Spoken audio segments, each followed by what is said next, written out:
Hello बच्चों।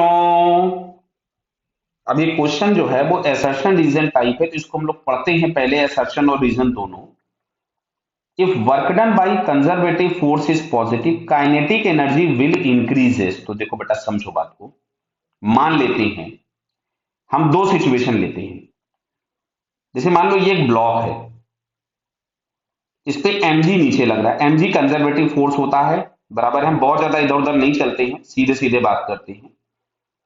अब अगर work done by conservative force positive है, मतलब mg की डायरेक्शन में डिस्प्लेसमेंट होना चाहिए।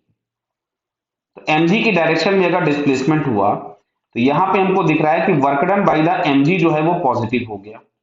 क्या बात समझ में आ रही है? तो अच्छा देखो, इसकी हाइट जो थी वो रेफरेंस से कम होगी, मतलब इसकी पोटेंशियल एनर्जी तो कम हुई है, ये बात तो सही होगी। क्लियर? आप सुनना, अगर कोई और फोर्स ना लग रहा होता, ऐसा दिया गया होता कि only conservative force is acting, तो ये स्टेटमेंट करेक्ट हो जाता कि इसकी काइनेटिक एनर्जी बढ़ेगी क्योंकि पोटेंशियल एनर्जी कम हो गई। लेकिन क्या ये जरूरी है?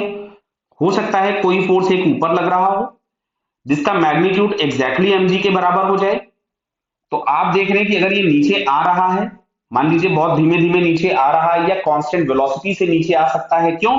क्योंकि नेट फोर्स अगर जीरो है तो नेट एक्सेलरेशन जीरो होगा, वो कांस्टेंट वेलोसिटी से मूव कर सकता है। अब अच्छा, कांस्टेंट वेलोसिटी से मूव कर रहा होगा तो साहब काइनेटिक एनर्जी में कोई चेंज नहीं होगा। तो ये बात समझ में आ गई कि पोटेंशियल एनर्जी तो कम हो रही है लेकिन काइनेटिक एनर्जी में कोई चेंज नहीं मिल रहा है, बराबर है। अब अच्छा सुनो, सेकेंड स्टेटमेंट में दिया हुआ है कि because potential energy of system will decreases. तो देखो, बात को समझना, ये इसका प्रॉपर एक्सप्लेनेशन नहीं है। प्रॉपर एक्सप्लेनेशन तब होता जब आपको क्वेश्चन में ये दिया गया होता कि केवल कंजर्वेटिव फोर्स एक्ट हो रहे हैं, तो पोटेंशियल एनर्जी के डिक्रीमेंट होने पर काइनेटिक एनर्जी में इंक्रीमेंट होता, तो ये इसका प्रॉपर एक्सप्लेनेशन होता।